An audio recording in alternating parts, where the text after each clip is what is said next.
Luna n'en croit pas ses oreilles en découvrant que la fille de Pavel est toujours en vie et qu'il s'agit en réalité d'Irina. Andrés regrette d'avoir été aveuglé par la vengeance et de n'avoir pas été là pour elle et d'avoir été obligé de prendre l'identité de celui qui avait décimé presque toute sa famille.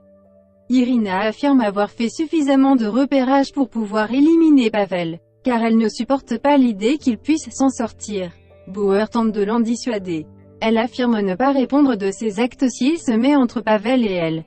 Ariane rend visite à Gabriel. Elle lui affirme que les preuves s'accumulent contre Thomas et qu'il faut qu'il reconnaisse la réalité. Le procureur serait alors indulgent. Luna tente de convaincre Andrés de révéler la vérité à Irina. Elle affirme que tous deux se ressemblent, ayant tous deux le regard très dur. Alors qu'ils discutent au bar du Mistral, Irina et Bauer débarquent. Alors que les flics allaient s'adresser à eux, Lucie débarque et saute dans les bras de son père. Irina s'en va. Andrés la suit alors et tente de lui annoncer qu'il est son père, mais elle ne lui laisse pas le temps de le faire et affirme qu'il sera bientôt mort. Revel met la pression sur Nebu et son équipe. Le procureur a l'impression qu'il tourne en rond. Le commissaire lui propose alors de lâcher du lest sur Pavel et les siens pour les pousser à reprendre leurs affaires. Alors que Revel s'apprête à les dessaisir de l'enquête, Bauer débarque et leur révèle qu'Andrés et Pavel ne sont qu'une seule et même personne.